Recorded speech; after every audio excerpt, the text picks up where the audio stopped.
is a meeting with the Mayor of Greater Manchester and the Community and Welfare Officer here at the Students' Union. We are live, also the internet, I suppose, on the social media of the Students' Union, and it's really good to see you all here today.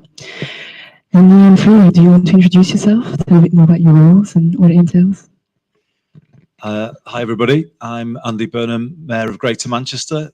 Just about a year now into my second term. I was the first Mayor of Greater Manchester elected in 2017, and basically I'm responsible for everything that goes wrong and then get blamed for everything, so that's pretty much my job. So I'll hand over as well.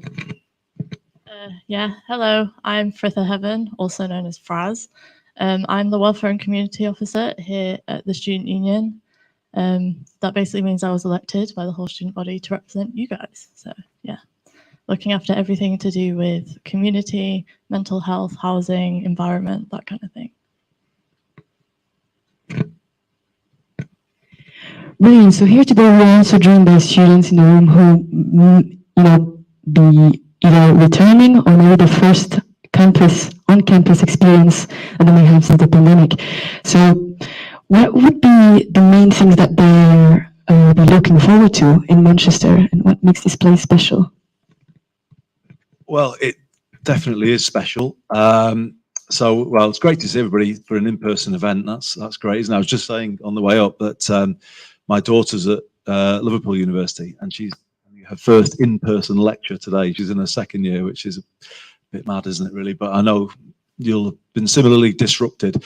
So we want you to make the most out of your time in the city now, given that it's not probably been what you wanted so far. I mean, there's so many things I could say. Maybe best thing to do is to read the Time Out article, or the ranking they did last year on the best cities in the world. We were third, which was pretty good. Can't argue with that, although obviously we're trying to hit the top spot. So only Amsterdam and San Francisco above Manchester. Why? I mean, obviously, nightlife wise, we're pretty hard to beat, I think. From a music scene point of view, I don't think you'd get a better sort of music ecosystem anywhere certainly in the UK.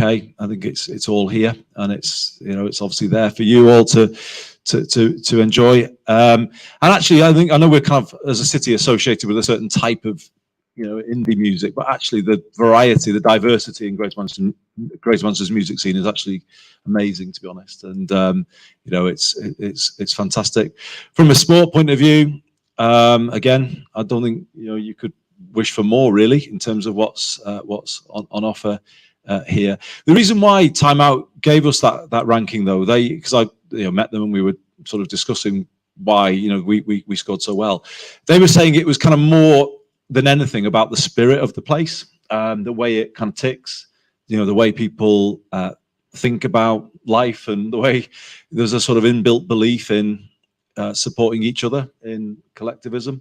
The B on the bins as you walk around is there for a reason. It's basically a kind of a belief that goes back a long time, that in this town no one's more important than anyone else, and that includes me. We're all in the same system, if you like, working for each other. And they were saying they feel that's a kind of real thing about Manchester, not a sort of a claim that people might like to make. I mean, the kind of place does pull together in quite an amazing way. And that's something quite special about the place, really. I'm very conscious of it as the Mayor of Greater Manchester. When I put the call out in recent years to get people to help with certain things, the main one I would say was rough sleeping and homelessness. It's just amazing how many people answer the call, step forward and help. And as a result, we're not where we want to be yet, but we have made a major change in terms of provision for people who have nowhere to go. So, we have a way of doing things here that I think gets recognised. And what we kind of hear a lot from people is they come here as much for that, as that sort of the kind of approach to life and the kind of philosophy on things as the music scene or the sport or whatever else appeals. From a student perspective, is there anything that, from your experience, students can look up to? I think I just echo the same sentiment. Like, there really is something to get stuck into, regardless of what your interests are. Like, we've got art, we've got music, we've got great scientific research and discovery. Yeah, there's just a little bit of everything. And like, even here at Student Union, there's a society to match all of those things as well. Like, shout out to us, we're great. Yeah, there really is everything to get involved with, I think.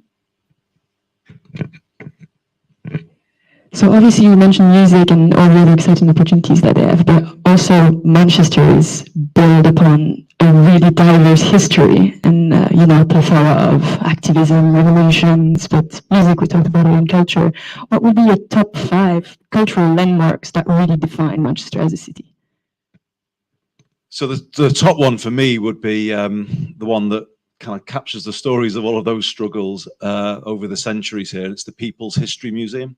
I don't know if people have checked it out yet, but you should, because it's an amazing place.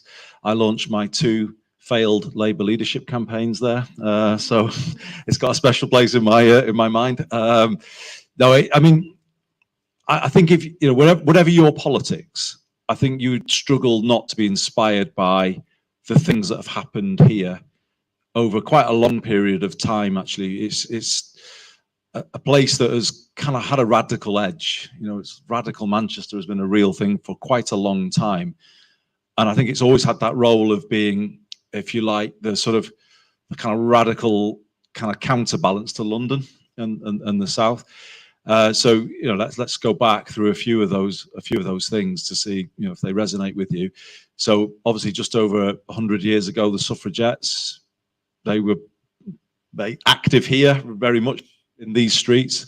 Have you been to the Pankhurst Centre in the grounds of the hospital? That's a cultural attraction that you should check out if you haven't. Emmeline Pankhurst's house. It's still laid out as it was when she was doing all of her great things there. So that's pretty inspiring. But then, so that was 100 years ago. If you go back 150, no, a bit less, about 140 years ago, at the height of the American Civil War, the working men and women of Manchester took a vote. Bear in mind, this was the Cottonopolis, as it was called. This was the world capital of cotton. So when all the cotton was picked, it came here. They took a vote that they would not handle slave-picked cotton. This was in 1862, I think, at the height of the American Civil War. For this city to be saying Black Lives Matter, 100 and whatever, I'm getting my maths wrong here, but however many years ago that was, it's something incredible, isn't it? About given that those people were kind of in workplaces that had gone dark because there was no work, because the cotton wasn't, there was a blockade on the cotton coming in from the breakaway states in the US. That's, for me anyway, that's like an amazing thing that happened. So another cultural attraction. It's not up at the moment, but it will be back up soon. We have a statue of Abraham Lincoln, and that is because he sent a very modest act. He sent a statue of himself to Manchester after when the Civil War ended, and he prayed because he saw what the workers had done here had been really instrumental in reducing support for the Confederate States. And on the inscription on it praises the working men of Manchester for their sublime Christian heroism, which is kind of amazing, really, isn't it? If you think about that. So if you go back a bit further, the trade union movement, the Trade Union Congress was founded here about 150 years ago. A certain newspaper which removed the word Manchester from its masthead, but it was the Manchester Guardian. That was founded here as meant to be a sort of a campaigning newspaper against the establishment. And actually, finally, to kind of complete all of this, why was the Manchester Guardian founded as a campaigning newspaper 200 years ago? It was because of Peterloo. Obviously, I've got my numbers right here. 19 people were shot dead by the British Army on the streets of Manchester, campaigning for various things, amongst them the right to vote. And you can kind of trace that line all the way back, where the city has stood up, if you like, for the rights of ordinary people, and has made a lot of progressive change happen in this country. and it's all to be found in the People's History Museum. So definitely go and see it. What are the cultural delights? The Albert Hall is one of my personal favourites. I think it's the best place to watch a gig in the world.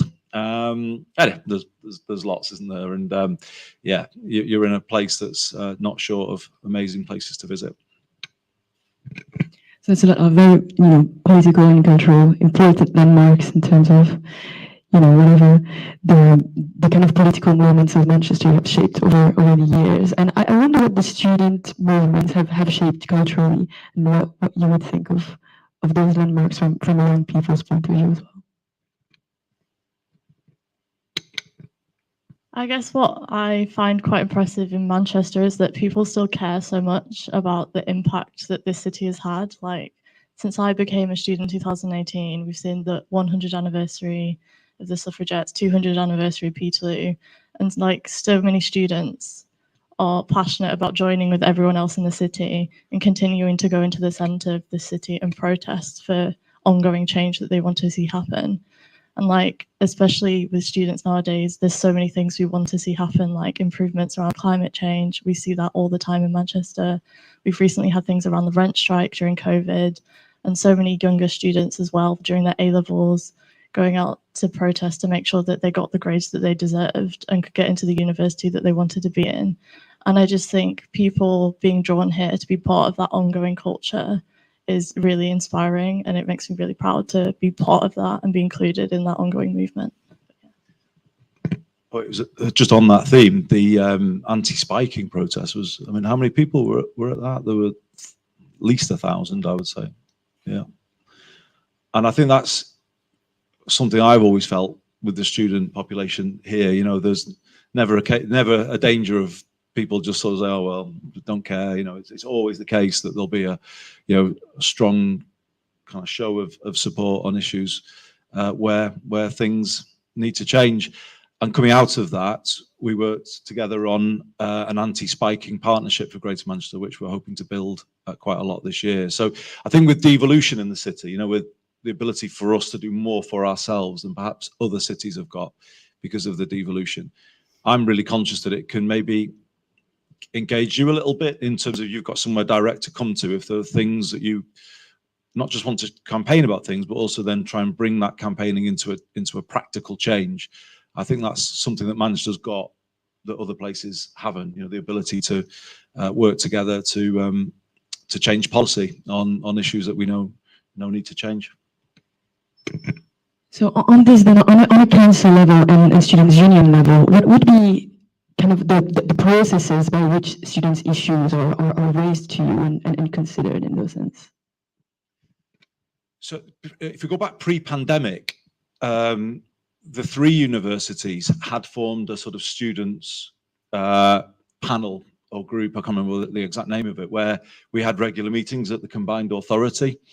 And I wonder whether, obviously some of those students have moved on now and, it's a different group here. But if you wanted to revive that, in terms of a regular meeting at the combined authority with MMU and Salford, I think that would be certainly something that I would be open to revive that kind of approach.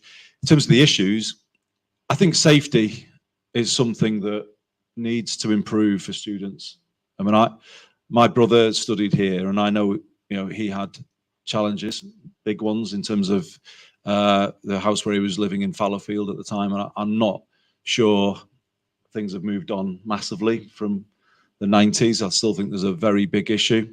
Women and girls safety, well, we touched on it with spiking, but I think there's a lot more to be done there. I don't know if any of you saw it, but we've launched a campaign aimed at men, lads and boys around kind of everyday harassment. And I just did an event this morning, actually, with one of our secondary schools in Rochdale on it. It's called "Is This Okay?" I don't know if people saw the video, but we launched it just before Christmas. Check it out if you've not seen it. It's basically a film about a woman going about her business and getting harassed, and she asks at the end, "Is this okay?" And the idea of it is we're trying to change the conversation about women and girls safety. I was just completely staggered last year with those kind of high-profile, horrible attacks we saw on women, obviously Sarah Everard, Sabina Nessa and others, how the conversation was very quickly about women should do this or that, shouldn't dress like this or go out at this time, or should flag down a taxi, or all these sort of daft things about, and it just seems to be missing the point on a fairly spectacular scale. It's about men and lads and boys owning this one, isn't it? And we're the ones who can make the changes to make women and girls feel safer. And so this is what we're doing. We're doing a kind of serious effort really across this year where we try and change that conversation. So look out for that. If you think there's something we could do in the university with that, because we've got the first video, but we're also building out sort of just the kind of discussion points. I would love to do an event here with you on that if you were interested, because I do think and even let's say lads who come to university who think they're a little bit more enlightened perhaps. Well, sometimes not. There's bad behaviours that go on in universities, aren't there? And I think all of us need to think more about comments, behaviour, and how that can make kind of women feel. So that's something we're working on. So I think just safety in its broadest sense is a real issue. I think housing is a real issue for students, isn't it? I think we need to we work with you on our good landlord scheme. I think there's a lot of landlords who rent flats and houses to students who get away with a lot in terms of the poor nature of what they do. And I think we've got to get after them more. So that's another thing I think needs doing, alongside some of the venue security that we're talking to Sasha Lord about, and the anti-spiking thing. And there's loads of other things I could mention. Oh, transport, of course. We are putting buses back under public control. It's a process. I wish we could do it more quickly, but it's quite bureaucratic. But we are doing that. So transport is going to be kind of changed in the city in the next 2 years, and I'm interested as to how we could get a better fare structure for not just sort of obviously we've got a free bus pass for 16 to 18s. I'm not saying we could do that, but I think we probably could do something better for under 21s to see if we could keep giving you reasons to come and study here, because the transport, as you've all have worked out, I don't know how long you've all been here, but it isn't good enough, is it? And it's expensive, and it needs to be significantly better. So we touched on a lot of different campaigns that are kind of from a council level, and I wonder, in terms of the students' union, how can students get involved with a grassroots campaign that touches on their issues and then kind of link that up higher up? We mentioned the Greater Manchester Student Assembly, which is a collective of all the students' executive officers, so students that you guys elect on the student union elections. But what are the other processes within the issue that students can get into? Well, in general, we're always hoping students are going to reach out and want to get involved. So we kind of put out everything to try and hear your voices, I would say. Like, you can email us, you can join a society, you can come literally just walk into our office and meet us. Like, if you have something you want to say or an issue you want to elevate and have us elevate to the council, like, we are actively listening to try and hear that voice. Social media, like literally everything, we're trying to put it out there and hear you. So whatever you want to get involved with, or if you want to start up your own campaigns or raise new issues, like, we are always actively listening and trying to hear those voices. But yeah, I guess in terms of some of the campaigns that are already going on, you touched on the anti-spiking partnership. We have an amazing activities officer here, Camilla. She's been doing loads of work with the university to also try and improve the culture around those things here on campus. And it's some great work that people might want to get involved in. And then some of our other officers are doing loads of liberation work. So we've got a new campaign this year called Liberate UOM, which is all about embedding diversity and inclusion properly into everything that goes on in the student union. And alongside that, we're working on things like making sure content warnings are properly used during lectures. And then also our General Secretary is really passionate about removing terms that are sort of hiding the differences between different groups in our community. So things like the term BAME, which I don't know how many people know about this, but like hiding the differences in like awarding gaps between different groups can be quite like disadvantaging, is that word? Yeah, towards different communities that we have here in Manchester. So removing those sorts of barriers is something we're really looking to work on this year. So stuff like that or anything else, like we're actively always looking for people to get involved. But yeah, so do come talk to us. Any member of staff here at the Student Union, like we want to hear your voice in any capacity. But yeah.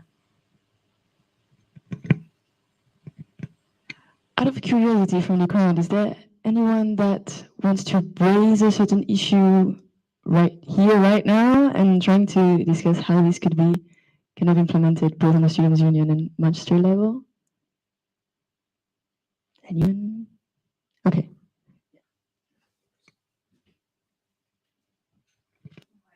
I'm probably the oldest person in the room, but I'm here studying my PhD, and I'm really interested in how educational settings support students who are parents.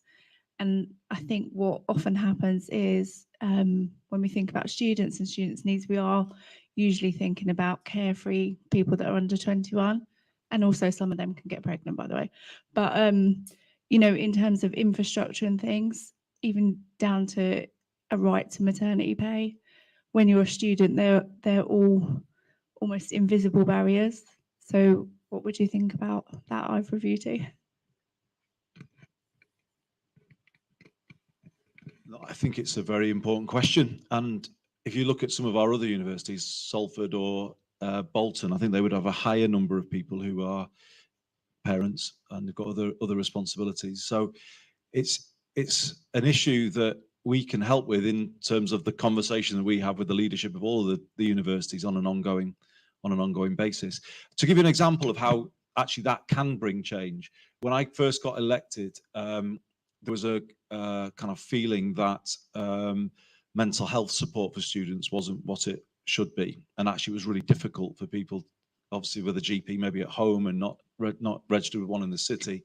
I mean, it's a different issue, but just to show you that we do then sort of come up with a considered policy response where people raise things with us. We did launch a student mental health service a couple of years ago, and I think it's still in operation now.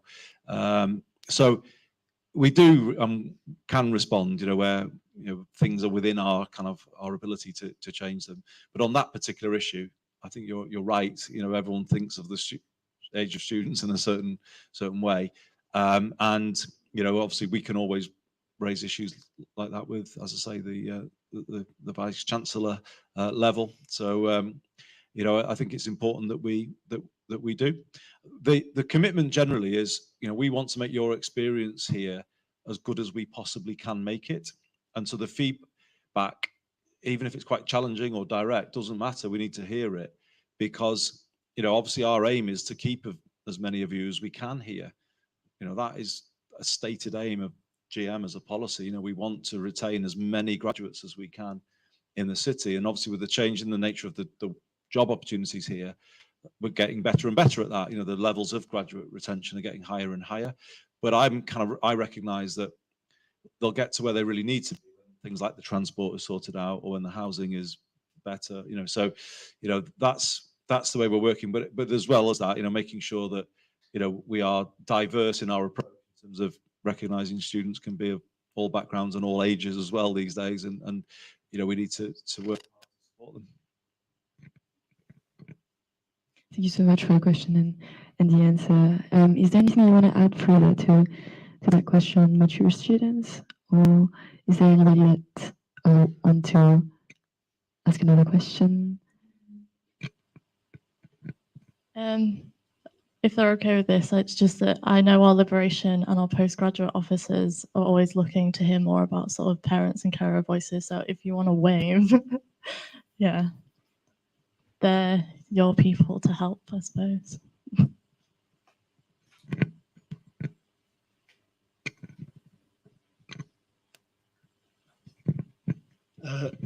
Thanks for coming, Andy. And from the sounds of it, it sounds like you really care what students have to say. But in my opinion, I don't know if it's true, which is why I'm asking you now. It seems to me like students are underrepresented across the country in institutions, all institutions that have any power. And it seems to me students have time to think about issues that matter, whereas people who are working full-time don't. And so I just wanted to ask you, what's being done about this? Whereas I think students are a resource that are essential to the country. How do we have them heard more? How do you have people listen to them? They've got so interesting things to say about environment, all these issues that I think we need to address more.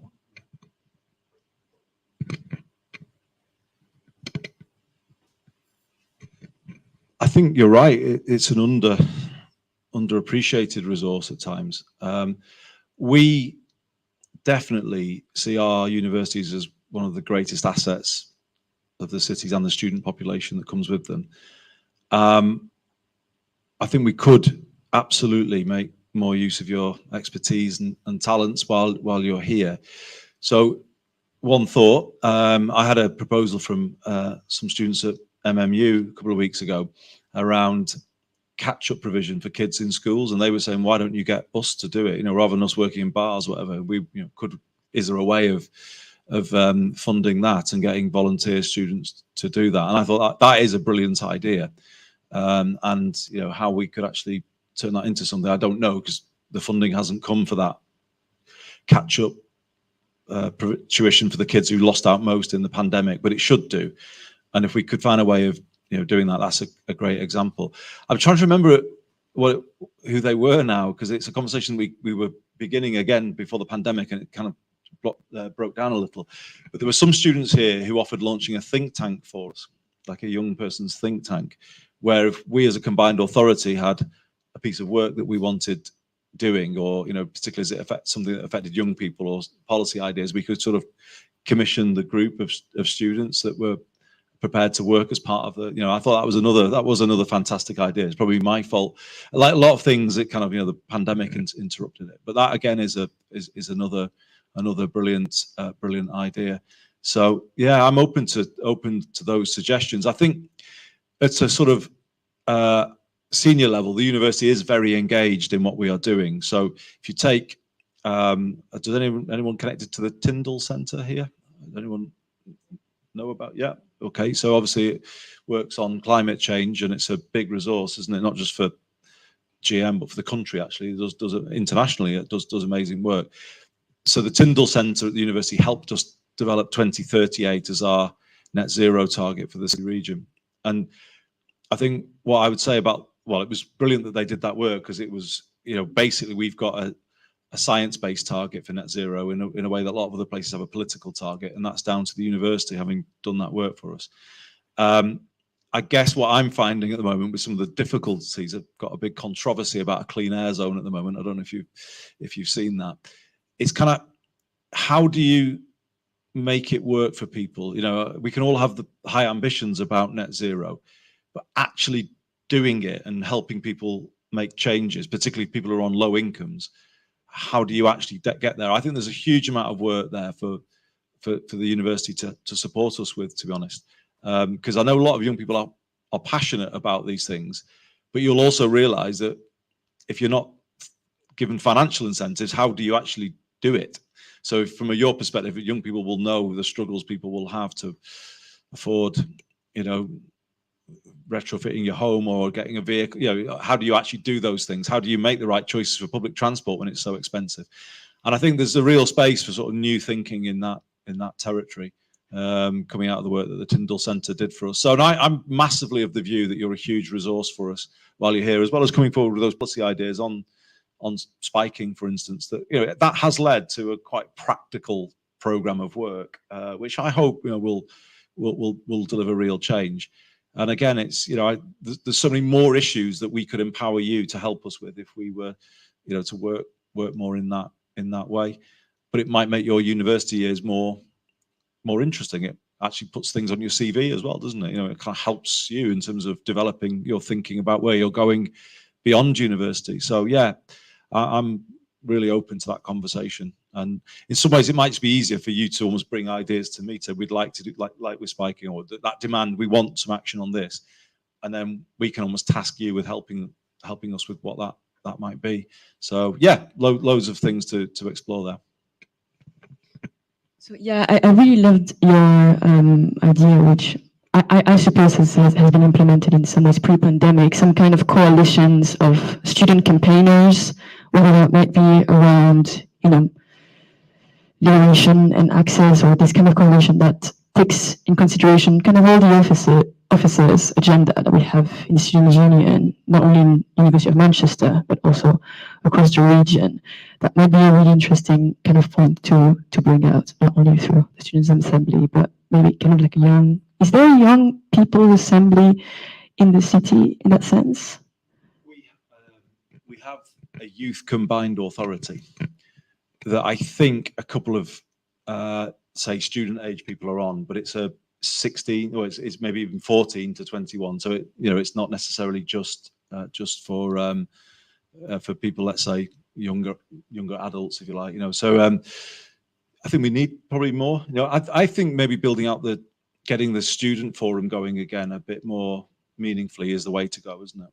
Because I think students do have a range of issues that are a bit different to under 16 to 18s or under 16s. So I think the other thing is I wonder how we might support you a little bit more with sort of life beyond university. For those who want to stay, what more could we do around graduate retention? What would kind of almost getting surveys going sometimes, if we can, about what things would make you more likely to stay than so that we can understand more from the student population, what the worries are, and therefore get better at. We really are keen to keep driving up graduate retention. So I think we could do more in that space, definitely. Thank you for that. I think one of the things as well, in terms of directly engaging with the student union and the student body to bring this, kind of build this movement and bring it up to higher powers, is also very important to get involved in democratic processes that are already established within the students' union, such as the Students' Union Senate. I think there are a couple of part-time officer roles still available across the educational spectrum, the liberation spectrum, but also kind of representing other types of students, such as mature students as well, so that are key demographic that face specific challenges in a sense. So we touched on Mancunians' problem of transport, and then kind of low-income families trying to transition ecologically in terms of the climate crisis, and then student issues, whether that is around spiking or also educational concerns. What would you think is the kind of overlap between both Mancunian and student issues that we could kind of get involved in together and access as their main campaigns in the city that englobes both of those communities as one? Yeah, I'd be keen to hear from the room, if you've got priorities that I've not mentioned, or indeed if you'd like to just give me a sense of where you think the priority list is. I mean, I would probably have it in terms of what affects the student population and the wider population, which I think is your question. I think it's maybe policing and safety is probably one. Public transport 2, housing 3. I don't know, but as I say, I'd be keen to hear if you see it differently. So come in by all means straight after this. But I think transport is the one. If you were to ask me to pluck out, I've mentioned some of the work we can do on women and girls safety. So I think that is a real thing we can do. And actually, we are going to be going more into schools. And I don't know whether we could, to pick up that point from before, recruit people who are interested in, working with younger, because you could probably connect more with sort of students of a 16, 17 age group than I can. But I think if you want sort of one that is a sort of big issue that is where change is coming, it is public transport. So, I am on, as I said, with this change of putting buses under public control. We're about to buy large numbers of electric buses. You might have seen the bike hire scheme. This branding of the yellow and black B network is going to be across the whole system, but kind of involving you in that, both in terms of campaigning for the money to do that from the government, because that is part of it, but also maybe designing that in a way that would most work for you. Night services, for instance, would be a thing that I'm sure would be a benefit to people. Certainly ones that are going up and down here. Just generally, accessibility of there's lots we could do to change public transport to make it work better for people, like the apps, the live information, all kinds of different things. So I think transport definitely leaps out because it's an issue that we are now in. As I mentioned, the clean air zone is happening. It's not easy, but it is. Buses, old buses are being removed from the road, new ones are coming on. The change is underway. But the more it's changed with people in mind, the better it will end up being. Did you have a comment?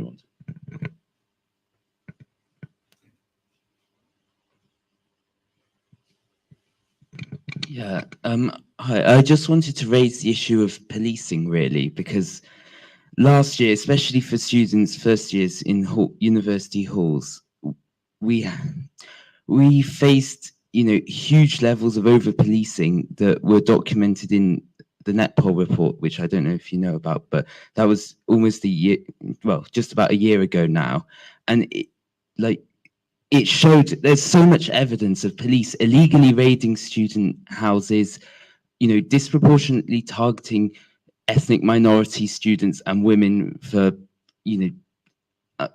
punishments for very small infractions. There's huge records of excessive fines and all that sort of stuff relating to COVID, where police power has been abused to attack students basically for no real reason, and it feels like nothing has been done. And I know policing is under your authority as the mayor, and will these police officers ever be held to account for what they've done?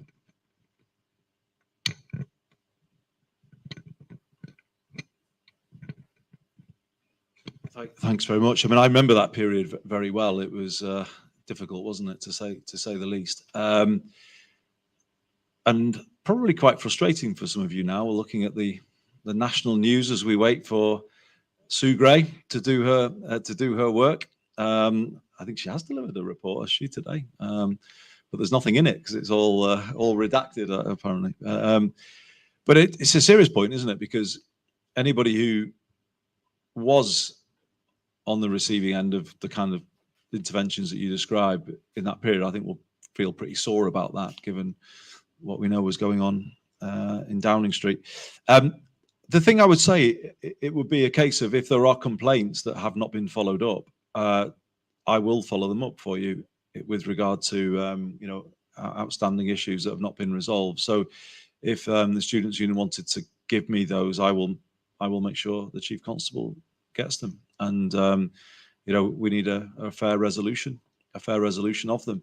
I think in the period that we were in, obviously we had a high case rate here, and it was the pressures on them were, I'm not making excuses, but the pressures on them were pretty intense. And I think in terms of policing, it presented one of the biggest challenges they've ever had, how to handle that engagement with the public, with laws that were being made so quickly, that it was tough. I think they would concede that probably didn't get every intervention right. I remember there was one where they broke up a children's party and that got into the MEN. And the question would be, they were kind of damned if they do or damned if they don't, because some people would complain about it, others would say it was heavy-handed. It was difficult, and they would argue as well. And I'm not just here to tell you everything that you would want to hear. They would argue that there were gatherings going on around student accommodation, which they were getting complaints about from the public. So what do they do about that? Now, how they did it, I have to say, I'm willing to receive complaints about that, but I think it wouldn't be fair if I would say it was, there wasn't any responsibility on the side of students as well, some of whom I think did test GMP quite a lot in that period. But if there are complaints outstanding, please let me have them, and I will follow them up with GMP.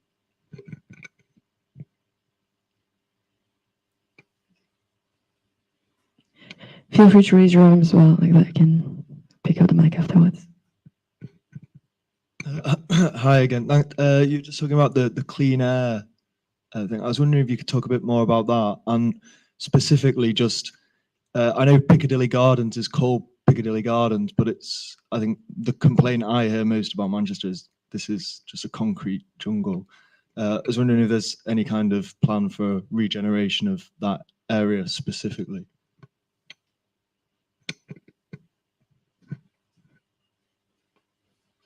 Now you've really got me on my biggest woe at the moment, but it's a tough thing because, you know, clean air, who doesn't want clean air? But obviously the process by which you reduce pollution from road traffic can be really challenging for people. So we developed a scheme, as we were required to do, and it is required to do. The government lost a court case to an organization called Client Earth. I don't know if you know of this organization. They do really good work campaigning around environmental issues. And they exposed the fact a few years ago that pollution from road traffic was breaching legal limits in lots of English cities, of which we were one. And we were found actually to have the biggest problem of anywhere.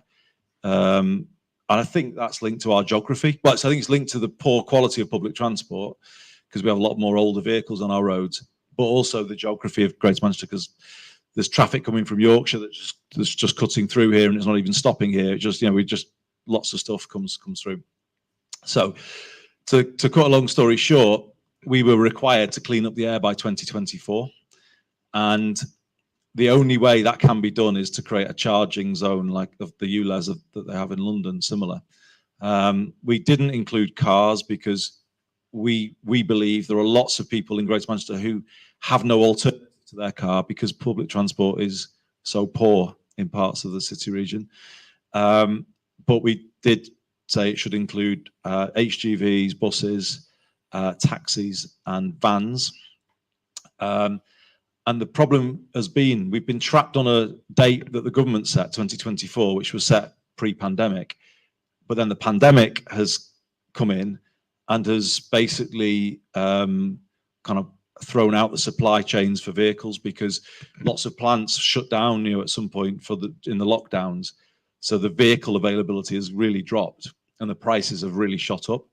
So we're kind of in a bit of a perfect storm with it, to be honest. And typically the government, as they did with us over tier 3, they've imposed something on us, but they haven't funded it properly. So the level of financial support that people get. So for a van, it's going to be £3,500 is what we can offer people. For those who've got the oldest vans that are worth like sort of 300 quid or something, you know, the cost of a new van now has gone up to about 11 grand. It was like 7 grand pre-pandemic. So they've got now a massive funding gap. So I understand why they're screaming out. So I've had to go back to the government this week, last week it was, and say, look, we just can't make this work on this basis without basically losing jobs, destroying businesses, and, you know, removing people's livelihoods. I mean, it's just that's just a fact. So we're kind of in the sort of you know, on the kind of horns of that dilemma. Really, we want to clean up the air, but can we say that is more important than someone's job or someone's livelihood? You know, it's a really, really difficult one. But what I'm trying to do is get sort of fairly major changes to the scheme, so that we still do it, but we do it in a way that's fairer to people. But it's a real classic example, I think, of how if we don't do this properly and carefully, greener could be seen as unfairer, or it's a thing that middle classes can do, and, you know, if you're a worker, you can't do, and that will set back our kind of our progress towards net zero. So I think as a country, we've really got to think these things through better. Because obviously, if you help somebody to change their vehicle, it could be cheaper for them to run then if it's an electric vehicle, or, you know, so you can actually help with people's cost of living if you can get them over the sort of, you know, the upfront cost of the new vehicle. So that's where we are at the moment. We're in the middle of it. It's meant to be coming in from May, and we've just basically blown the whistle and said to the government, we can't do it on the basis that you're asking us to do it. So we're kind of in the middle of that discussion with them now. So yeah, it's a real tough one actually, but I hope we can get a solution. On Piccadilly Gardens, there is a big, I think the City Council acknowledged this. You know, it's not under my direct control, but they are bringing forward a major redesign of Piccadilly Gardens that I think will make it a lot better. If you go back, if you look at when I left university, I was working here. That was my first job after graduating. And I used to sit in Piccadilly Gardens for my lunch, and it was like flower beds, and have a look at it. It was like you wouldn't believe what it used to look like. You remember that? Oh, no, I'm sorry, I'm being rude now, aren't I? I ask you, remember that? You probably don't, because I'm much older than anyone. I'm much older than anyone in this room. But it was Piccadilly Gardens. You wouldn't believe what it used to look like, and loads of people have commented that maybe that big concrete wall was fashionable at one point in time. I don't know, but it's not anymore. We're going to redesign it and actually pedestrianize large parts of the city centre as well. So I'm working with the city council on that, and the cycling provision will increase around everywhere. So yeah, there's a lot going on there. So maybe later this year you'll start to see some changes. One thing I would just say, actually, in terms of green space, we're not blessed with green space. You were asking me about the attractions of the city, but we are building a new public park not a million miles from you, and it's the first public park in city centre Manchester for 100 years, and it's right next door to Piccadilly. It's called Mayfield, and it's going to be open, I think, the second half of this year. So it's not far from Piccadilly Gardens. It's only about less than half a mile. So we are putting in really attractive green space. So yeah, and in the Castlefield area, we're going to do a High Line. I don't know if everybody knows the High Line in New York, where there's a disused railway line that was made into a community garden. We're doing our version of that in Castlefield. It won't be as long as theirs, but it still will be a High Line style project. So some good things coming. And those will be welcome, I'm sure. Just before we go on to the last question, it's going to be for you.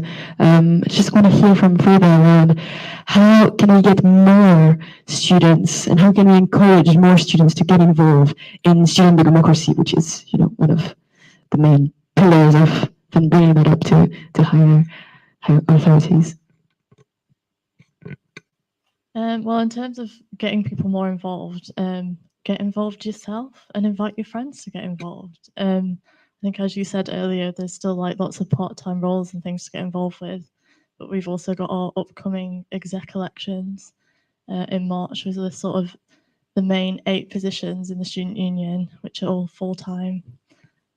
We've recently undergone a restructure, so they're all brand new roles, so you completely shape them how you want to. But definitely have a look. Ask people if they might be good at those types of things, to have a look as well. But yeah, look through societies. There's loads of things to get involved with. Everything at Student Union aims to be for students, and we hope that it's also mostly run by students. So if anyone is passionate or really wants to be stuck into anything, there's a leadership role for them. Yeah, just invite your friends to be involved, get involved yourself.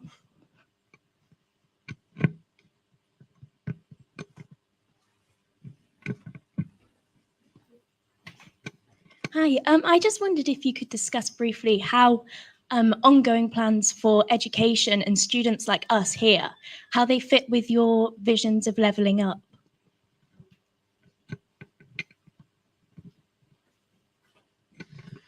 So we've got the levelling up white paper coming out on Wednesday. So I don't know how impressive it will be. We'll have to wait and see. But I'm told that there will be more power for Greater Manchester. So that's encouraging. In terms of education and how education can link to levelling up, I do think we need to do a lot better in two areas particularly. One is just post-16 in the city region. So rethinking, particularly for kids who are not on the university route, I do think that we've got to get better at helping them sort of find their way towards degree apprenticeships or other forms of apprenticeships. We've got a system called GMAX. I don't know if anyone's familiar with it, but increasingly we want it to be available to university students as well. It's basically a single portal. I mean, I began by calling it the UCAS style system for apprenticeships. So if you're not going to uni, you've got one place to look with all the work-related opportunities, but we are extending it to your age range as well. And it's meant to be one place for all GM work-related opportunity. So, that is something I think we need to improve for post-16 non-university route. But for university route, it's definitely the case that we need to keep more of you in the city. And if you kind of listened to some of our biggest employers, particularly in the digital and tech sector, they have got really good jobs, like, sort of 40 grand, 50, and they can't fill them. And I don't think we're maybe doing as good a job as we should in telling you what is out there in our city centre as you're coming through, so that you can be, and what extra course you might have to consider, or do you need a conversion course of some kind to be able to kind of finish your studies and then quickly do some extra and then go into the sectors that are growing within the city region. Because the risk to us in terms of levelling up is if we cannot demonstrate a sort of talent pipeline into our key industries. To be honest, the modern economy is all about talent and people being convinced that you have plans to bring through that talent. So we are investing in a whole range of things. There's a cyber skills initiative run with MMU. We've got all of the work around graphene here at the university. Salford are doing lots of work on green homes and retrofitting of homes. So, the universities are really important to us, but I think we've got to maybe get better at helping you kind of find a path beyond graduation. My son's just graduated from UCL and they were poor, to be honest, in terms, there was no support as far as I could see from a careers point of view, which I suppose they just assume it's London or you'll find something, but it's not easy, is it? Your first job after graduation, I always remember, was the toughest part of my kind of life, actually. I, as I said, came back here. I couldn't find any other job other than an unpaid reporter on the Middleton Guardian. That was my very first job after uni, but it was unpaid. I couldn't, I could only do it for like a couple of months. I mean, I'm just wondering from a show of hands point of view, would it help if we got more careers fairs, if we got GMAX? Yeah, you're kind of into that. Would that be a, and if we got some of the big employers coming in a bit more and doing sort of, I see a lot of nods there. So there's a gap, isn't there? Do you mind me doing a quick show of hands for me? How many of you would stay in the city if you had a decent sort of opportunity that you could see straight after graduation? That's really healthy. Anybody definitely wouldn't, or anyone? Yeah. Okay. Fair enough. Yeah. Don't worry. I'm not like kind of writing your names are right. Oh, there was a student who wants to leave. Keep them here. Lock them in their room. I think. Well, it's clear from the room, isn't it, that you would want more of that. So why don't I take that away from today? Would it be in the form of a careers fair with lots of employers, or how I don't know. What would it? What do you think? I think diversity of jobs is best. I think because we have more than 40,000 students, 400 different courses here in university that spans so many different skills and knowledge and vision. So yeah, I think the more the merrier. Right. Okay. I'm going to take that away from that. Just another show of hands quickly. How many of you know what you want to do beyond, or how many of you are still thinking? Okay, quite a lot then. Yeah. Are you mainly third years, or are you mainly third years? Yeah. So it's getting quite real for you now. You're starting to really, yeah. Okay. Right. Okay. Well, I will definitely do something with that. One thing I think I should ask the team to do is on GMAX develop a graduate section on it, so that we get employers giving you one place to look for all Greater Manchester related graduate jobs, and that would be a thing we should do. But then put some extra events on. So right, I'll do that.